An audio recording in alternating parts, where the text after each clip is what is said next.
Welcome back, everyone, to the Late to the Game podcast, hosted by yours truly, Ellie. Today's a very, very special episode because, one, it is an in-person episode, and two, this comes from our live Twitch recording. It is an absolute delight to be here, and more importantly, I have Ned Kelly Gamer with me in the flesh. We can talk about video games in person because it's the new year. Not only in the flesh, but in the tub. So well. Yes, if anyone is not watching the video of this, what a mistake. But yeah, so hello. How Hello. are you? I'm good. How I'm have you good. been? I have been traveling again, which was interesting. So I got to be in London for a couple of days Yes. for work, and then I got to be in the US for some work then in December as well. So it's been really interesting to travel again, but it feels like I just got to travel just before the world starts to close down temporarily again. I have a feeling that 2022 is going to start off slowly in terms of travel. So but generally I've been good. Good. Yeah. You? Oh, just living that pandemic dream, as we all are. But yeah, so I think we should just dive right in because I Okay. know we are going to be talking We've a lot about to talk about. everything for such a long time because you and I don't know how to shut up. No. But so I think a good thing to start with is like, what have you played this year? Without any description, let's just Right. like hammer through. So What have we played? We've got a bit of crossover on our We do, lists. of course. Yeah, We this share year. a PlayStation account. So So. in the order that I played them, Mhm. Last of Us 2, I thought that was actually a game from last year. No descriptions yet. No. Okay, so just read out the Just okay. what have you played this year? Okay.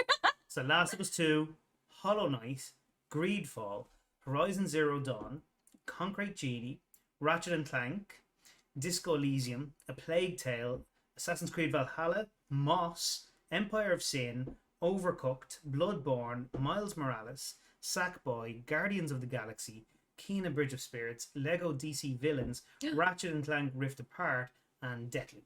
Amazing. What Yeah. good list. Also, what is Moss? It is a VR game with a mouse. It's very, very cute. Oh, like a mouse. Little mouse. I thought you meant like a clicking mouse, and I was like, what? No.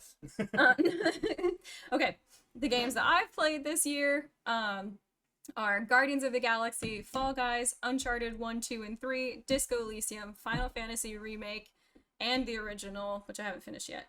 Hollow Knight, Horizon Zero Dawn, What Remains of Edith Finch, God of War, Little Big Planet 3, Life is Strange, Witcher 3, Red Dead, this game that I think is called Air, and that's on it's on my Switch. Sims 4, Kena Bridge of Spirits, Little Nightmares, Concrete Genie, Rocket League, Ratchet and Clank, the 2015 one, Empire of Sin, Overcooked, Journey, and Ni no Kuni. I think that's everything. So out of all of those games, because I was thinking about this myself with my list, how many do you reckon you've finished or kind of got to 80% finished on, do you reckon? Well, let's see. Guardians of the Galaxy, Uncharted 1, 2, and 3, Disco Elysium, Remake, Edith Finch, God of War, Witcher, Concrete Genie, obviously Journey. I think that's it for finished. Yeah, so the last 3 or 4 on my list, I'm nowhere near being close to finished. Like I've played like an hour in the last couple of days. There's just a lot of new games for the kids too. Yeah, right. And I had an opportunity to like play them for a few moments. So like Deathloop, I'm about an hour into. Yeah. Ratchet and Clank Rift Apart, about an hour into that. Lego DC Villains and Kena, all about an hour. So I'm not sure that I can speak with any authority on any of them. I mean, So impressions count. yeah, absolutely. We I want don't have an award for best first hour. Yeah, I guess Should've been we an should have, award, yeah. considering the way we play games. Yeah. I do just have to read this out because I thought it was really funny. Regal Squid just came in. But when did you sleep? And that's that's a great question. I don't know. I couldn't tell you. But, so this episode is special because we're doing our own version of the Game of the Year awards, and it's the games that we've played, not the games that have come out this year. Yes. So, to get into our Game of the Year awards, for best narrative, what do you have any hot takes? Hot takes. I feel like because I played late, like old games, I need to give like a couple. Because like Witcher is gonna beat out like any other game of the generation for narrative. So, what do you look for when you're talking about narrative, though? Like, So let's see. When it comes to narrative, I definitely just think about like I think about narrative design because it's not best story. And so I think about like all of the like for me, and I think it's just based on what I hold and like my Maslow's hierarchy is like best narrative is probably going to be my best game of the year. okay, And it's just because like those are the things that make a strong game to me. Like if I consider the way mechanics have gone into making a good narrative and how like the strength of the story itself, the character arcs, and as well as how the mechanics play into implementing that growth, like that's definitely what I consider best narrative. because I have two games that stick out to me for Right. for this. We're gonna be so wishy-washy. We are. We're We're gonna not have gonna- two for every not category going to for agree each at of all. us. Because I thought the dialogue for Guardians of the Galaxy was one of the Impeccable. best that I've ever played through. So it was good. amazing. Up there with Witcher 3. Right. But the plot I was kind of like, would say it was okay. I'd say the dialogue is better in Guardians. Yeah, probably. I would absolutely say the dialogue is better. For in anyone that Guardians. hasn't played through it, I mean, I love So good. the movie versions of Guardians of the Galaxy. Me too. But just because you get to spend more time with them on the video Yeah. game, you end up loving them even more. Drax in particular, I think both of us. Drax's development was so unbelievable. And he's kind of underdeveloped in the movies, right? I mean, he's kind of like, he's a bit of a like we get to see a little bit of Drax and we know a little bit of his history, but he's kind of like one of the lower tier Guardians. He's just like I feel like Drax's function in the movies is very much like, oh, this is a hilarious one-liner because this Right. man is so literal. Whereas like we got to experience so much emotional depth and like a journey with Drax, and we got to know him and like the growth that he makes over this time. Like it's something really special, really really special. The dialogue, the one-liners, the conversation between all of the characters is probably one of the best that I've ever played. But in terms of plot, I don't think it was Not one of my mind-blowing. favorites of the year. I think the other one that has to be spoken about for best story narrative is Disco Elysium. And I mean, this is my other question then to you Okay. is that with Final Fantasy VII, remake was unbelievable. Yes. Like unbelievable. And I would say it's a really, really strong narrative game as well. So like that's gonna be in my running for sure. Yeah. But I wonder, because of having played the original and everything, like how to compare those two. I think having played the original actually, for me it was even stronger. Like 12 hours into the Because of original. what happened towards the end of the game, it makes it even stronger because I don't want to get into spoilers, but things happen towards the end of that game that even if you didn't play the game, or even if you had played the game previously, you have a lot more to look forward to in future. And I think pulling that off, pulling off making a 10-hour quest line into a 50, 60-hour game and fleshing out all of those characters and setting it up in an exciting way for future episodes. I think that's a huge, hugely difficult thing to do. Yeah. And definitely puts them into my category of like top narrative games for the year. Then Okay, so boiling it down, I Yeah. think my best narrative, I feel like, I mean, Witcher is just gonna be in its own, like Witcher 3 is gonna be in its own category, just because of the game that it is. Like it's a genuine masterpiece. But then like between remake and God of War 2018, which we haven't talked about, it wasn't on my list. it's but on you my played list. that. Yeah, So- so oh I forgot. Yeah, we haven't shared Yeah. every game. Yeah. Um And I do have one more game that is Oh, my and win- Disco Elysium. Yes. It's so Well, we hard both to played choose that, so best narrative. let's talk about Disco Elysium. So I mean, because plot wise, it's it's not the best plot ever. I mean, it's a So kind of a standard plot, but it's for anyone that needs to know what the plot of Disco Elysium is, and that's like that must be if you haven't listened to one of the other late to the game episode that I've like done on this.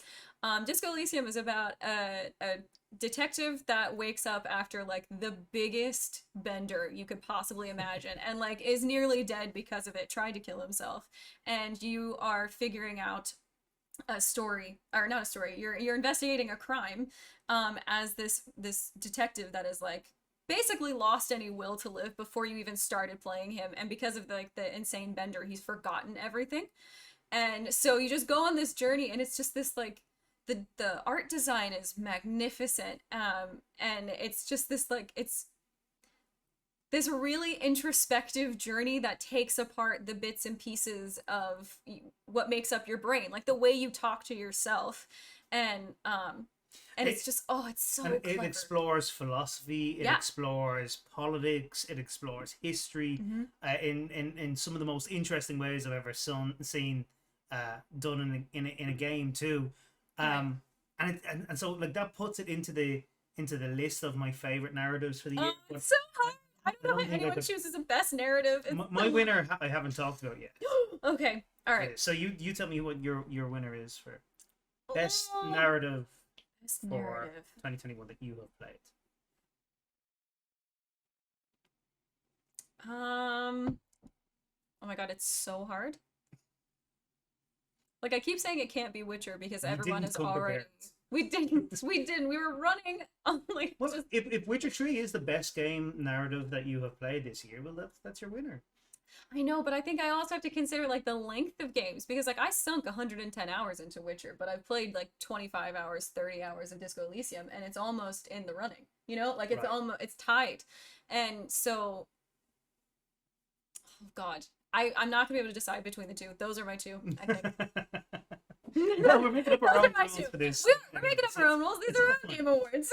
My winner is I loved all the games that I mentioned, but I also played The Last of Us 2 this year. You did.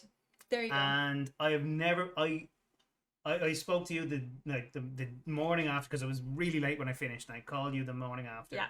I said, I don't think I can play games for a week or two. Yeah. You needed an emotional break. Because if you haven't played it, there are moments where you think you're coming to the end of that game, and there's more and there's more, and it kind of, like the world that it's set in, it kind of beats you down. And I played through all of that in one sitting, all of that sort of end game. Did you?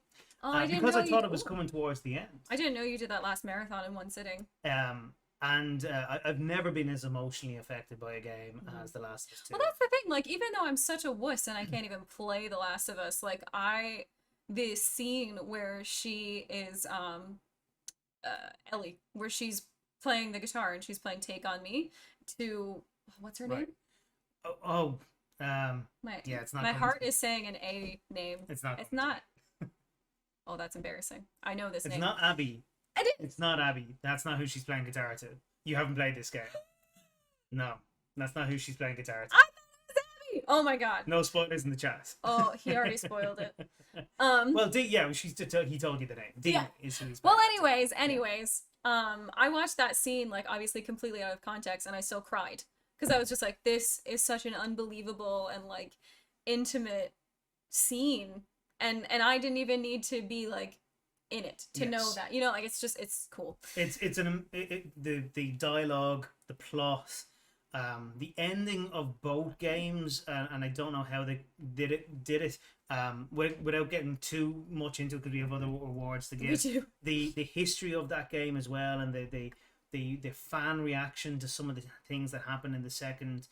I think the writers were just amazingly brave to do what they did with that game. I'm so excited to play it. Cannot wait. I'm so excited to play it, but I'm so scared. I'm so scared. So that's my best narrative for 2021. Right. So we have to move on. Yes, we do. The next award is best gameplay. And I would like you to go first, because I went first. Okay, well, I want to start with Guardians of the Galaxy then, because I think this was a big surprise. I think when you have games like that are based off big movies, and you kind of expect them to be visually good and maybe have a half decent story, but the gameplay is the one thing that usually lets any of those big movie tie-ins down. Sure, yeah. You know, it's usually some sort of very simplistic. But actually, Guardians of the Galaxy was like a really in-depth, fun, and rewarding experience to play through it. So that was really fun. I mean, it was kind of similar to Final Fantasy VII. Yeah, I mean, you can tell that like Square Enix is like it's a part of the Square Enix family. But where I would say like I think Guardians was an incredible game and I loved playing it. Like the actual like mechanics of it were like delicious, but sometimes it was really really unbalanced.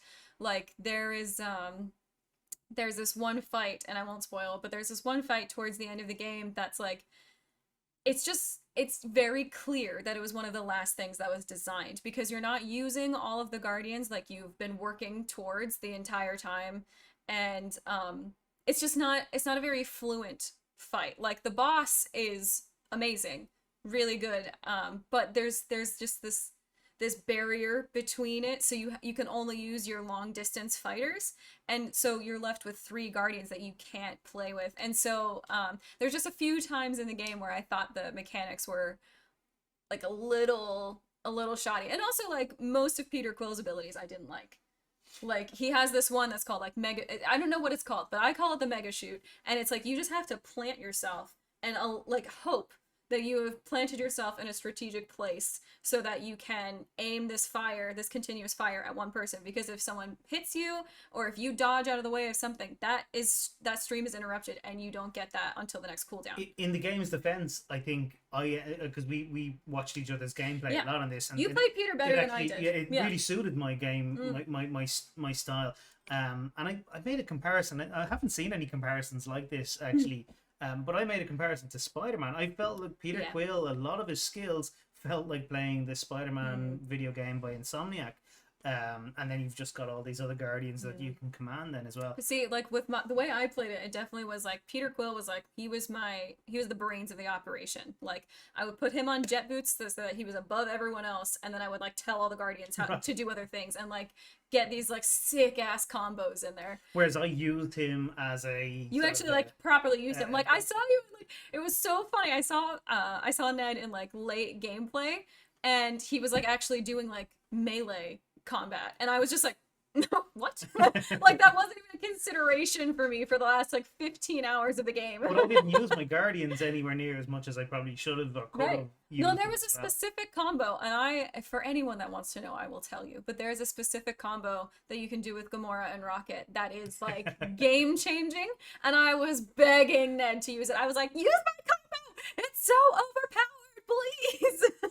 Well, I think the fact though that we're both talking about very different ways of playing the game, goes to stand for that game as being best gameplay, because there are many different ways that we could have played that. What else is on your list of like out of your list? What else is on your list for best gameplay? I actually feel pretty confident about like I'd give know who your winner is. Yeah, I think so. I'd give an honorable mention for sure to Horizon Zero Dawn. Yes, the battle mechanics in that are insane. Like I didn't finish that game, but it was because the narrative didn't push me, and I know that I'm going to finish that game because Horizon Forbidden West looks like the most immaculately intensely beautiful game I think I've ever seen.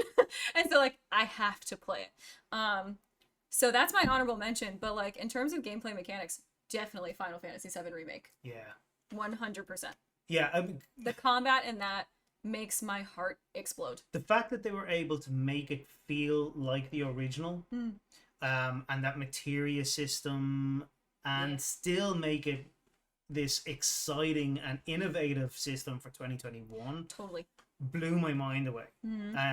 I definitely have it up there in my list of best games. Best gameplay. I didn't play it this year, so it's not on my list. Sure, but I would have it up there if I had it. So it's definitely. I mean, it is my winner for sure. And that's just because like I think the marriage of the menu system via like with combat was so powerful. Like I just couldn't even understand how they managed to do it so fluidly, because it just became second nature, and it became this really exciting thing to explore, and it was just this delicious challenge. And like, and it's also incredibly gratifying. Like, it's JRPG style. You're flying through the air and you're like, you know, flipping around, jumping 20 feet at a time, like doing these epic moves, and like it all just looks so beautiful. Like, so that's absolutely my best gameplay for sure. Well, I have, you know, I want to give an honorable mention to, Yes, I did. to Sackboy. Oh, hell yeah. Yeah. I loved, and I played Sackboy with Faye, with my daughter, and so we were listening to all these really cool pop tunes, and and then She's and a the great timing little of it. They've learned, they programmed the game so that it vamps on a couple of bars. Until you hit a certain moment, and then the gives like the tune finale. continues. Ah, clever. So it's so well done, and it's so gratifying to like do something with your character right on the moment that the tune like picks up on its like the tune picks up. So I loved everything about Sackboy. I just loved the time playing that with Faye. Okay, so then your winner. My winner is Horizon Zero Dawn. Okay. So I knew played that was this coming. like 2-3 years ago, but I replayed it this year when you were playing it. Yes. And I replayed it to try and platinum it. Yes, you did, didn't you? And I did. Yeah. But it was the reason that it wins for me is because when I played through it the first time, I played through it for the story and the revelations, and you know, to get through it. But I didn't really experience the gameplay to its absolute best until I tried to platinum it. Because when you platinum a game, you have to do all of these extra things. Grinding. It makes you play. Well, not even grinding. That's part of it, of course. But trophies make you play a game. Force you to play a game in a different way than you would naturally do it sometimes. And I had to do that, and I had to learn all the mechanics to try and get that platinum, and it's just the most gratifying gameplay that I've come across. I cannot wait for Forbidden West next year. Oh, it looks so good, and it's just like, I'm so excited about the underwater stuff that you're gonna be able to do. Like, she has like this cool mask and stuff, which means that she's gonna be able to stay under there longer than like the average thing. There's gonna be weird things to fight in there. Like, oh no, I'm very excited about that. I'm also like, Horizon has a way of looking so like overwhelmingly beautiful while still being really intimidating. Like that giant mammoth dinosaur thing. Horrifying. I am so scared to fight that thing. But I love the way, and this is why it was. But they give you techniques. This is like, the reason that it became one of my favorite gameplay games, because each one of those beasts has a strategy around it. You really feel you're not a warrior, and I think that's the thing about that game is if you play it like you're a warrior, like you're in some other games where you go in and you mash. That's not the way to play that. You need to think like a hunter. In that game, and you have to choose your battles as well. Exactly. Yeah. I absolutely love it, and I'm historically quite bad at stealth, which is just probably part of the reason that I found this game really hard. As soon as I felt comfortable with it, they added birds, and I was like, I can't. Like, I simply cannot. They can see me from anywhere. But there's even a strategy around those. Of course there is, but I was very impatient. I would love The Witcher 4 if it ever comes out to take a lot of the mechanics and the hunting mechanisms of Horizon and put them into. I feel like that would make it so much more contract based. Maybe. Which would be interesting. But okay, so we have our winners there. We were much more decisive in that one. Yes. Okay, best visuals. So I want to ask a question about this award before we. So this is a combination of best graphics and best artwork. I think it's because it's both. Because let me give you two good examples. Yeah, I think like the best execution of the art style I was going for. Yes. Yeah. Because two games that I would have on my list for this award would be Ratchet and Clank Rift Apart. Yeah.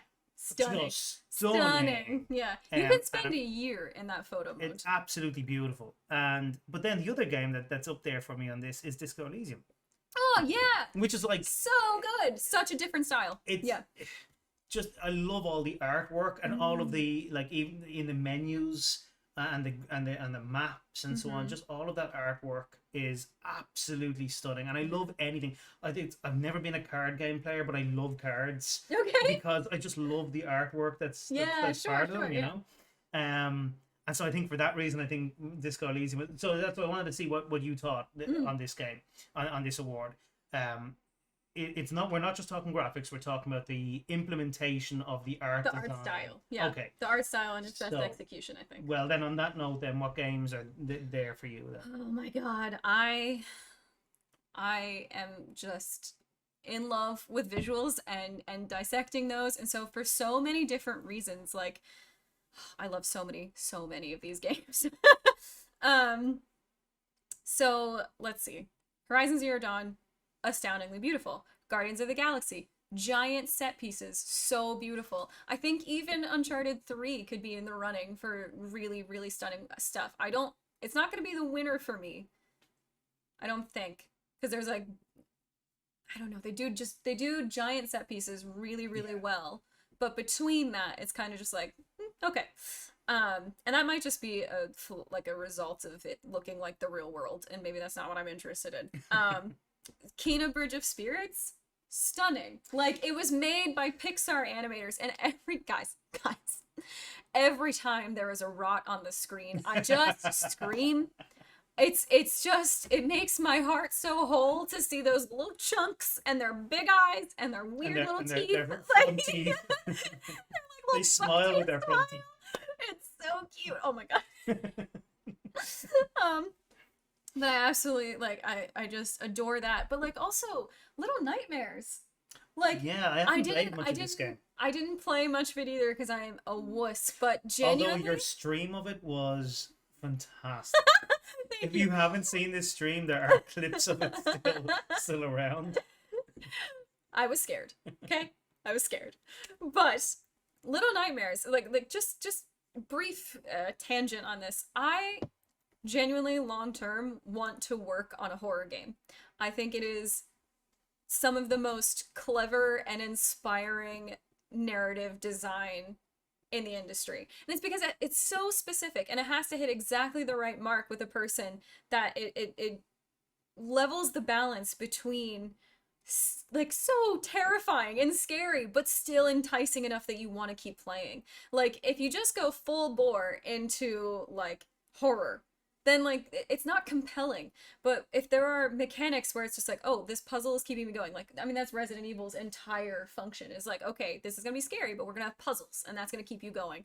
But I like there's a part of me that really like at some point wants to finish Little Nightmares, even though it does really scare me, and it's because of the design of it. Like it's got such a clear signature in its visuals, and I don't know, it's so effective in its storytelling through the visuals, like creating this incredibly small character in this really, really big world, and in moments you're in these tiny little nook and crannies and you're just like, okay, I have to hide from this big thing that's coming towards me. Or in moments of like peace when she's alone, like she's on like a bridge, like a suspended bridge, and the world looks as big as it possibly could, and I just think that's so fucking clever.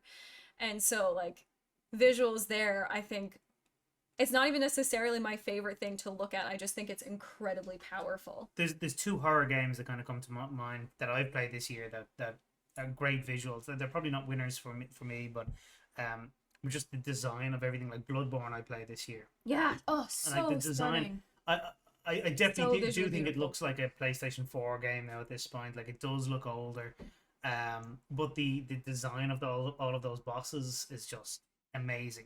And then Last of Us 2, the design behind some of the zombies. Oh, I've seen pictures of those and they scare me so much. I would screenshot stuff and send it to you, and Yeah. it's pretty horrible stuff. And I think you're right. I mean, like horror is trying to, more so than many other genres, is trying to evoke a physical reaction from the player. And like a writing visceral and reaction that like stays with you. Like and so like I think the writers and the designers behind those things are amazing. Other visual games for me will be Concrete Genie. I think it needs to get a shout out. I love Concrete Genie and I think it is adorable, but I don't think I'm willing to say best visuals. No, I definitely don't think it's a winner for me, but I think it's up there in It's the an honorable conversation. mention. I do love because Concrete I Genie. spent hours. I played through that game 3 times. You did. I played through it once for me to get the platinum. I played it through once for Faye to get the platinum. And didn't because of a bug, and then played it through a third time to get her the platinum. Did you? Yeah. I didn't know Yeah. you got her the So platinum. I've Oh, that's platinumed so that funny. game 3 times this year, so I That's a can solid speak with 30 authority. hours into like a 7 to 10 hour game. That's So I can speak amazing. with authority You on can, this you can. on the artwork of this game. I never got bored of painting the genies. Yes, me either. You know, No, I got like like even I through those if three. you go through my concrete genie like village like fishing village world, every surface is painted. Mm. Every single surface, because like you can of course if you want like just take the stars and go wee lee loo and like that counts as painting the thing. But I would make like a masterpiece. Like I would like sit there and I'd be like I'm gonna use everything that I think is appropriate. I'm gonna make this compositionally gorgeous. And I just spent like a day. I just sat in bed and I was like, well, I'm not going to talk to anyone today. I'm just going to sit in this in my bed and play this game for 10 hours and not eat or like blink. Like And I think that's part of the reason that it deserves to be on the list is it because does. You're right. the gameplay compelling. was about the visuals Yes. and you're painting And you're a in part the of game. creating the visuals. Yeah, I like that. Yeah. Oh So god, there were that's so many that's on beautiful my games. list. God of War So 2018. I was like, going to ask you a question about God of War. Okay. Do you think that because God of War is so good visually that we're kind of discounting it? Honestly, yes. I think so because Right? it's so consistent and Yeah. it's so grand and but like so fluidly grand that I think it's quite easy to just be like, okay, not like everything is high impact and so nothing is high impact. But visually, yeah, I think astounding. I think God of War Yeah. 2018 is The astounding. way the camera has this single camera shot. Oh, so work. clever. And there's no loading screens. Like, it's just brilliant. Red Dead Redemption 2. Amazing. Yeah, I forgot that you played that this year. It's so beautiful. Graphically, I think that's probably the best out of both of our lists. So beautiful. It's- I think my winner is God of War, to be honest. Well, okay. Like, I know I talked very passionately about the other ones, Right. but like genuinely like God of War just rides this consistent high Yeah. across all. Yeah, I mean, Categories. even the And it's so boss good to design play. and Like the- even like I mean I know this is a narrative design effect and a mechanic effect, but like even the fact like when you're playing how you have to like stomp to Yeah. get your health and stuff like that's just and it like explodes with that little green like Well, thing. I think I think it would be under visuals. You know, the way that you throw the axe and return, like it's gameplay as well, but it's how it all That interacts with mechanic. each other. And That it's changed the industry. Yeah. Like there's so many games now that like that have that recall action because like that intentional recall Yes. makes you so much more Yeah. immersed. Yeah. It's so And I powerful. know that probably comes under gameplay a little bit more, but it does. It's that interaction. It's that cross point of the visuals and the gameplay working together. So you God of War is your winner for think best so. visuals. I really don't know what my winner is on this one. I did with all of the rest of them. You know, yeah, it's probably Disco Elysium for the artwork. Oh, it's so good. That's a It's good choice. Really, it's just such That's good actually, artwork. it's so funny. Like, that's actually art I want to have in my home. Like, Yeah, that's it. It's the Yeah. well, no, it's not the only one, and I mean we've got some cool artwork here Mhm. and so on, but I'd love the art of that to be hanging up Yeah. in our place. So yeah, okay. just All right. Elysium. All right. All right. Okay. We're getting more decisive, I feel. Okay. Are we?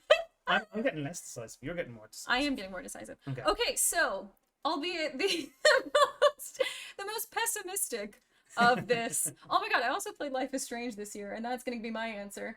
But this award goes to most disappointing. I think I know what Ned's is. Oh, you definitely know what mine I is. do Anyone know that what has listened is. to any of the podcasts. So this will be a brief enough category.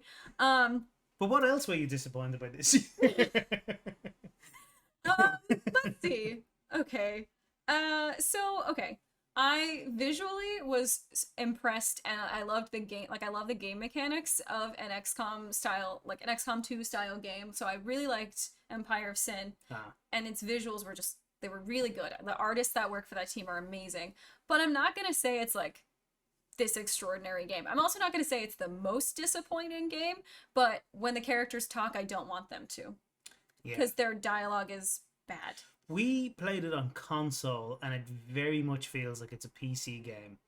I don't agree with that. No, I don't. But I can see where you come from. So for anyone who doesn't know what that is, so Empire of Sin is like an XCOM style game, and it's basically a top-down strategy game. So you're able to see your whole map, and you can move your characters into cover, and it's basically all about like the combat in a strategic, like, paced way. And I love that aspect of it. Like I love that kind of strategy game. But anytime that there was dialogue between the characters, I was like, I didn't need this. Like, it wasn't clever. It wasn't how normal people talk to each other. It was like, hey, we're trying to be 1920s, so... And it was just kind of like, okay. A lot of the dialogue seems to be, it's automated. Like, it's not properly scripted dialogue. Sure. And it's that could be automated. because it's a smaller studio. Right. Like, it's a AAA studio, but there's only like 30 people that work there. Absolutely. So, like, that's fair, I mean, you know? like, we live very close to where their main office is. Yeah, and I want to work with them it's someday, really but I know small. that, like, that's the kind of thing that I'll be working to improve. Yeah, absolutely. And you know, I think you're right. I think a lot of the gameplay is really interesting. Yeah, I love that style of game. The setting wasn't that interesting for me. The style of the game, I I thought think it I was would have cool. enjoyed it definitely sitting at a desk, feeling like I'm on a PC. Okay. I think that would have changed how I felt about that game. Yeah. So most disappointing games that I played this year, I'm disappointed in myself. No. for Hollow Knight. I want to love that game. Hollow but Knight also should get an honorable mention for visuals. Stunning. I think it's amazing. But I can't. That is a game I will never play more than an hour of. I want to be better at games. and Me too. Hollow Knight just reminds me of that. Yeah, fair. Because it's one of those games that, like, because it's a platformer, so Hollow Knight is this, like, enchanting, ethereal, alien-looking platformer, and it's so beautiful. But when you play it, like, because it's a platformer, you can't circle around your bosses, but there are bosses, and they're hard, and, like, the game has serious consequences of it, because it's also kind of Souls-like, isn't it? It is. So when you're playing that game, like, I've only played an hour of it, but after the hour, I was like, all right, never playing that again. What I also found difficult was the solo piano. Music Oh, affects me yes! so much in the game. So I was already being, beaten down by the game, but then to have this, like, crushingly single sad, note. Yeah. beautiful, melancholy piano every time. It's such a reminder of your failures. Because that and you wake up on the bench single and it's just tone plays every time that you fail. Yep. I just found it was crushing my soul to play that game. I mean, Bloodborne is a very similar type of game, but it didn't crush me as much as Hollow Knight did. I think it's because you can do so much more before you die in Bloodborne. Maybe that's because like in Hollow Knight, it's like, okay, I have one track. I'm gonna go to this boss and I'm gonna die again in 30 seconds. Then I'm gonna have to make that whole trek again. there are a lot of different paths that do open up in Hollow Knight, but it was that combination of this. The music and the gameplay, just for some reason, it's for every reason that it's clever is the reason that it's really hard to play. I mentally wasn't in that place in 2021 to play that game. So I think the game didn't disappoint me. I disappointed myself on that one. Right. So your most disappointing game. My winner for this category is unequivocally Life is Strange. I've talked about this a lot. Even though Life is Strange, like, brought me to tears at the very end, that is, like, not a hard thing to do. I will cry at the drop of a hat. Like, any heightened emotion, I am blushing, laughing, or crying, or maybe all three. And, Life is Strange affected me, and it was because of that, like, the last moment, the choice that I decided to make, like, I was crushed, and it was because the only character I liked was the one that I, sacrificed. But generally, like, this game, that dialogue, it's like written itself in my heart because I just can't stand it that much. Like, it was the most insufferably stereotypical whiny teenager that I could ever listen to, and to have to listen to that for what, like 20 hours maybe? Yeah, over the 5 episodes, probably around that. Yeah. Isn't it like 10 episodes and they're all like about 3 hours each? No, it's 5 episodes. Is it? I don't know. It felt like 4 hours each. It felt like it took my entire life anyways. And hella yeah. Yeah. I just that dialogue just it ruined me, and also Max's reading of all the dialogue made me want to like tear my face off. And it was just because like everything she said was as if it was the end. The world is actually ending, and it doesn't matter if she was talking about moving a tissue box or talking about killing the love of her life. Like they had the same amount of emotional climax. And I also thought, like, you know, spoiler, but whatever, the game's been out for a while. It's about 5 years. Yeah.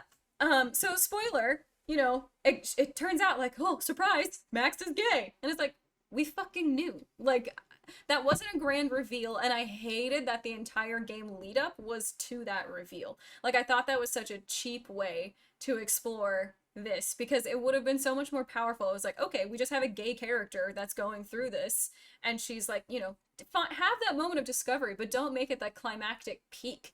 Like, don't be like, oh, I've suffered through like hell and back. I've altered time and reality and space, and I've discovered I'm gay. And it's like, we knew. It didn't need to be that much like gravitas. There was definitely time to do that earlier in the game, particularly during that episode where you're exploring the alternative history. Totally. Where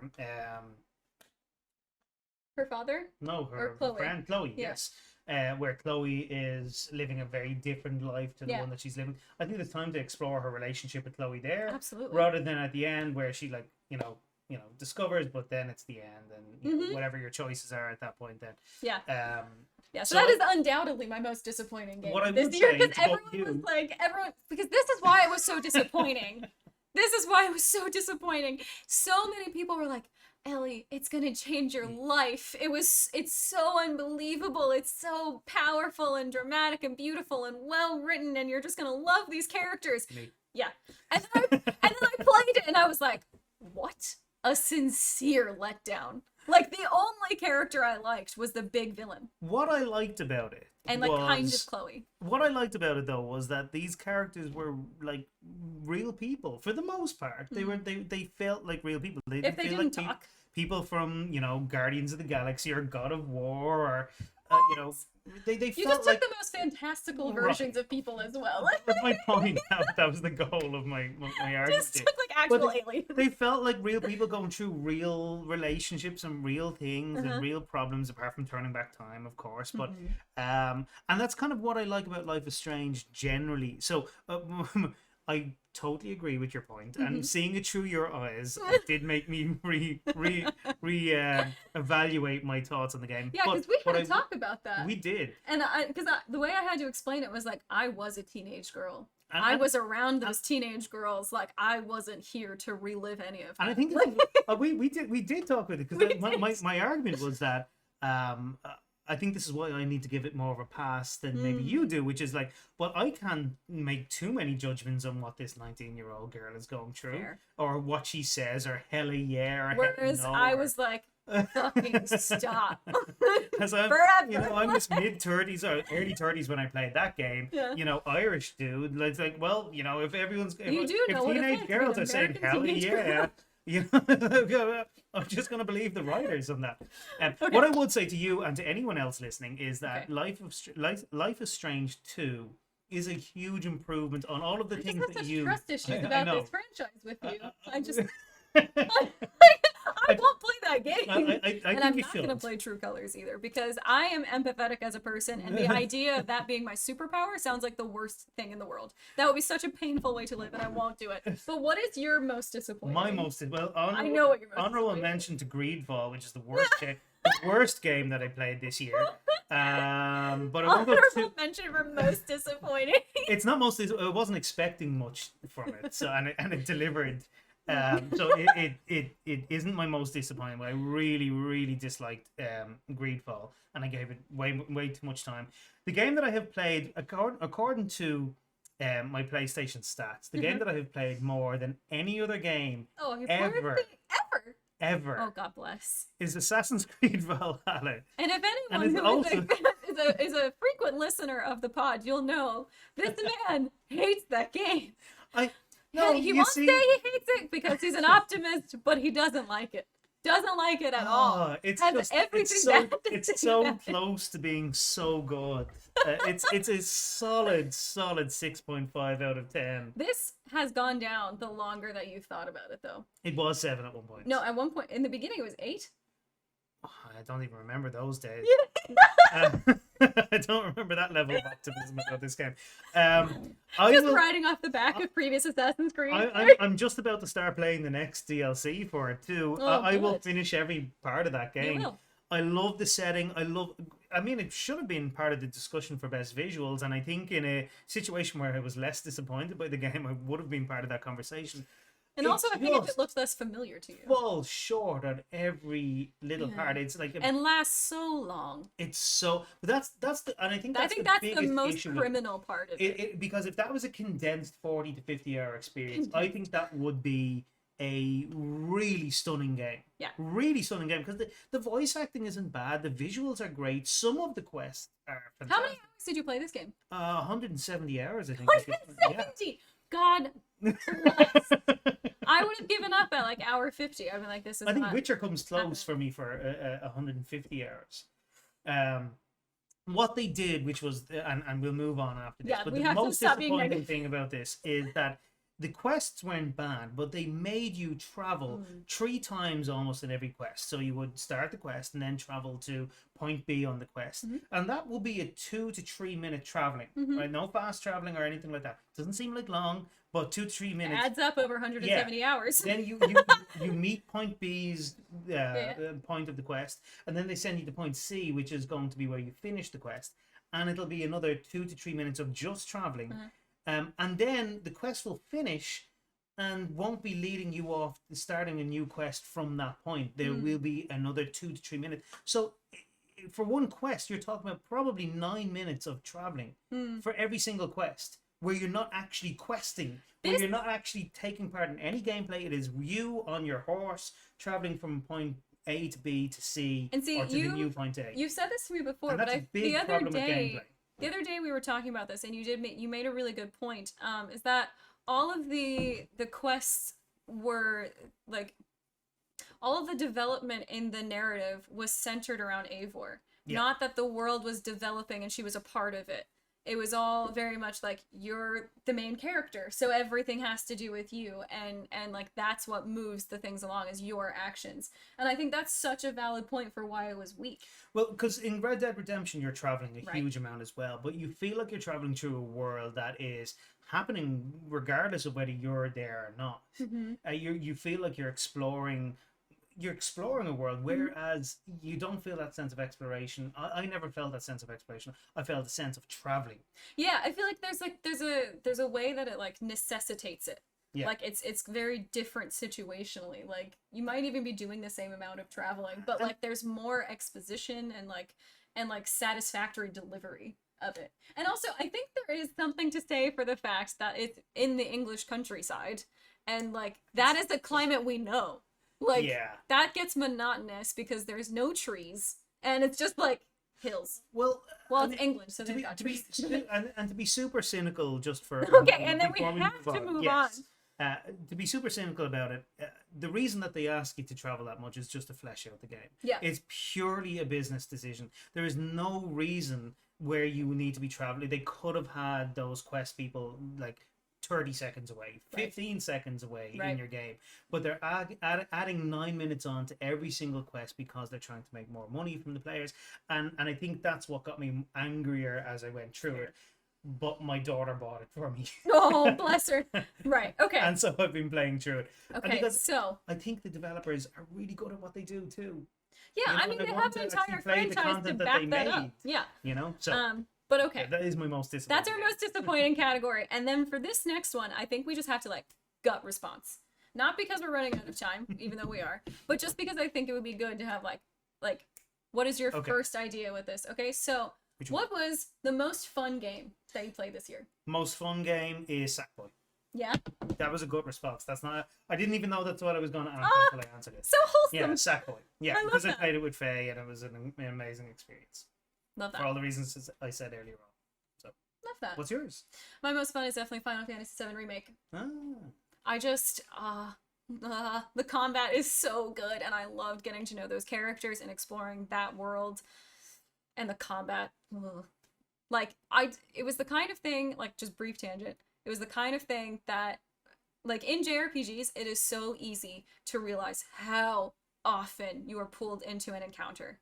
Like, I find that exhausting about JRPGs, that it's just like, oh, we walked 2 steps, time to fight some more monsters. That kills me. Like, the fact that you can't have, like, a smooth pace through things, like, oh, I hate that. Like, it's the same reason that I don't have any notifications on my phone. Like, I don't want people to interrupt me. I don't want them to think that they're allowed to. Like, I will get to it when I am good and ready. But Remake was extraordinary. And, like, the combat was so fun, and the encounters were placed in such clever ways that I didn't even realize until, like, halfway through the game, like 30 hours into the game, that I was like, oh, I'm having a lot of encounters today. Like, I think that's such a good sign. Yeah. That, like, I didn't feel like I was like, oh, I'm playing a JRPG, this is the necessary evil, you know? Any honorable mentions for most fun? I mean, fucking loved Witcher, Concrete Genie. Oh my god, we didn't talk about Journey. I played Journey for the first time, and that should definitely be a part of best narrative. But we're not gonna do that. But yeah, I'd say, like, God of War as well. I think Fall Guys. Fall Guys is so fun. Yeah. I think it's easy to overlook that game with the amount of fun that I've had had playing that game on my own, with you, with the kids, with you and the kids. Right, yeah. I think that definitely has to be considered for sure. For and it's one of, like, my favorite things to play with the community as well. Yeah. Like, I like getting, like, I play so many, you and I know this, like, we both play so many single player games that it's really hard to find that, like, sense of community and, like, interactivity with, you know, with games and everything. But I also just love a game that you can turn on with no particular absolutely time limit. Like, totally. you can just be like, okay, one quick game. Yeah. Definitely. Yeah, so that's definitely something. Yeah. Okay, so biggest surprise. This is an easy one for me. Guardians of the Galaxy. Yeah, I think it's probably gonna be. I think that might be mine as well. Because I didn't expect much from another Marvel game, to be honest. Whenever we saw the release of it and everything, like the previews and stuff, I was just like, oh, okay. Like, I'm not particularly bothered. Like, I love the films, but I wasn't, like, you know, gung-ho about it. Because I was just like, well, it's probably just going to be another cheesy action story, like, not a great story, blah, blah, blah. But it was such a good surprise. Such a good surprise. It was so fun, and it was so emotionally deep and like, very specific parts. We both do a lot of research on our games before we play them. I mean, games are so expensive, and they're something that you have to, you know, part of the whole late to the game thing is because we can't keep up, and we don't have the money to necessarily play all these games. We don't have that much time, so yeah, you have to know what you're getting. So I'm very rarely disappointed by a game because I've heard so much about it before I go in. I know what to expect. Sure.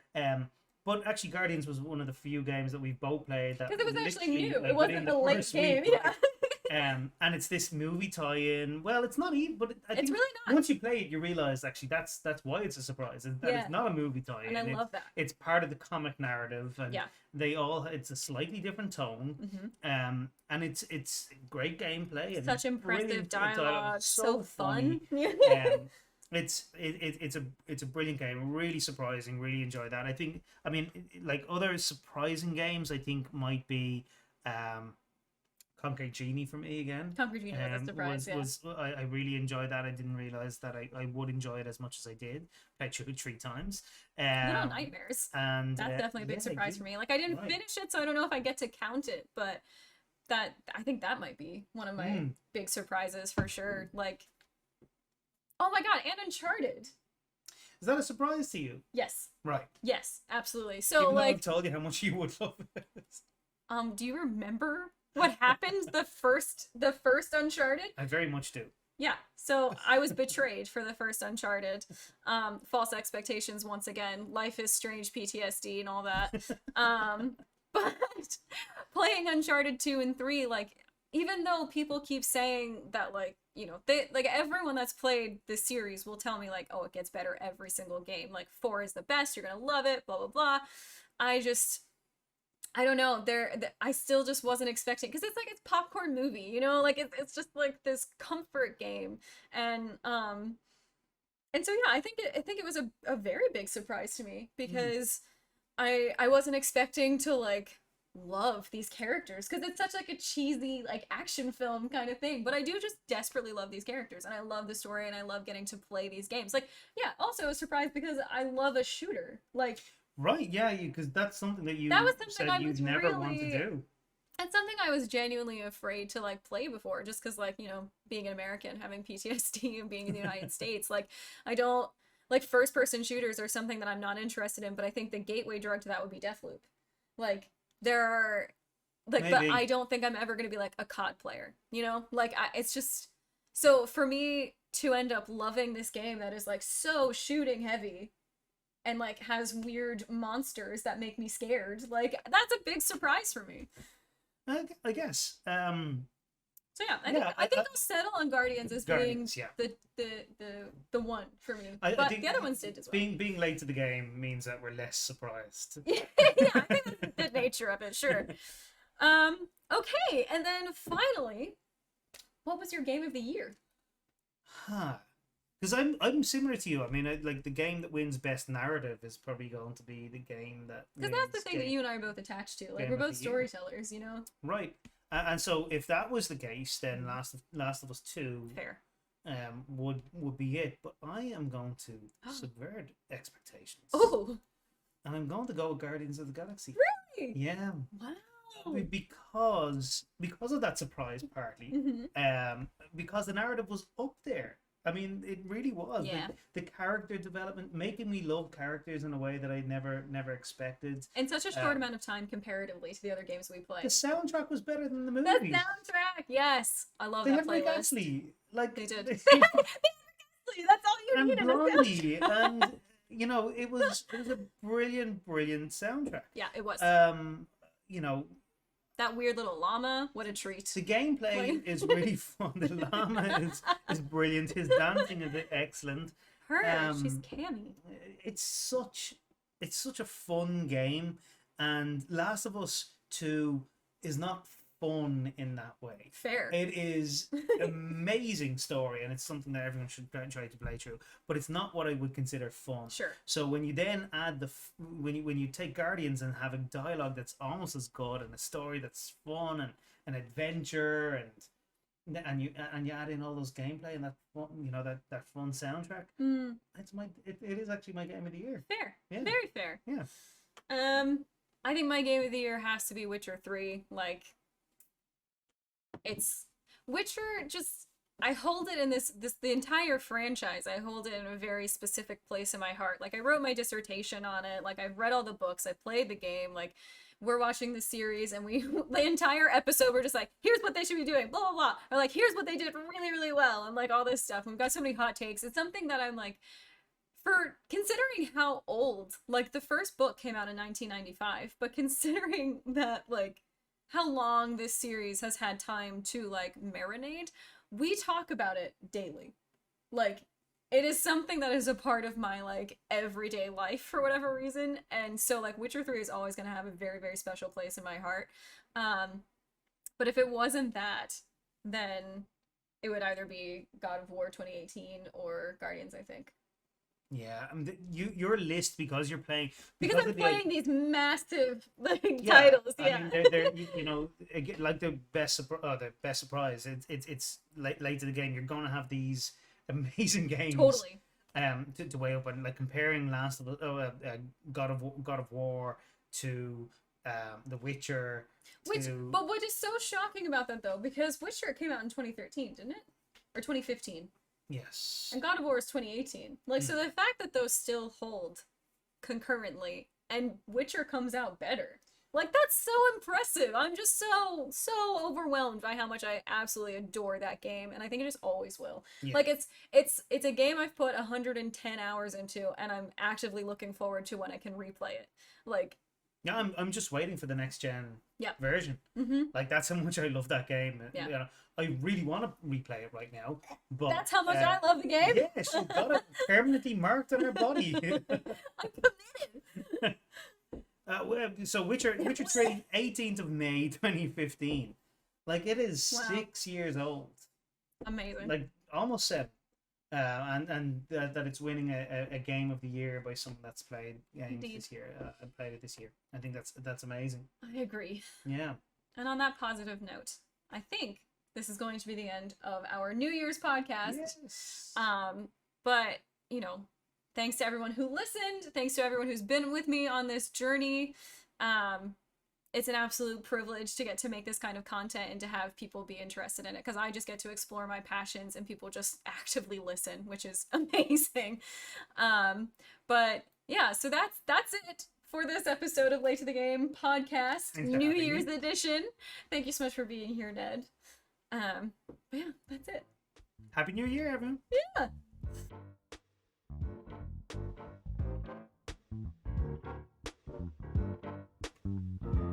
Well, I mean, I think we might have to actually call it there, but this was absolutely like a blast, and I love seeing you guys like chatting to each other. And if you aren't a part of the Discord, please join the Discord so that you can like tell me what your top awards would be if you had to give it to the games that you've played this year. But yeah, I've it's been such like I know I shit on this year a lot, but it has been such a pleasure and an honor to make this community and have all of these people be a part of it, all of you people making it such a special and safe place. And I'm just so grateful to have this community around me. I'm actually getting really emotional, and it means a lot to me. But yeah, I mean, guys, thank you so much for all of your help this year and your endless support, like unconditional support. Whenever I'm like, I'm feeling shitty, guys, I'm not gonna stream, bleh, or I don't post for like several weeks or something. like it just means the world to me to have so much people supporting me so like actively and consistently, or inactively, whatever you can manage. Well, I'm normally on the chat, so I actually have the opportunity to kind of speak on behalf of the community for a minute, and I am super proud, and I think on behalf of everyone that's there as well, to say, I mean, you just started your journey in gaming this time last year, really. Right. I mean, you'd played games before, but like really the way Like that diving you're deep and diving learning. in right now at the moment. Yeah. You've since like played that full list of games, you've launched a podcast, you've been streaming, you have done a narrative games course. I think the whole community is incredibly proud. Of course, I'm incredibly proud of you, and you're the first person I want to get your opinion on when I play a game as well. So I think the whole Thank you. community is super proud of you. So Thanks. all right, so. Well, on that sappy note, I love all of you guys so much, and I couldn't do this without you. So thank you so much, and have a wonderful new year. And to you that are already in the future, you know, enjoy the new year. I hope it's good for you, and I hope when we catch up, it's still good. But bye everyone. Thanks so much. Happy New Year.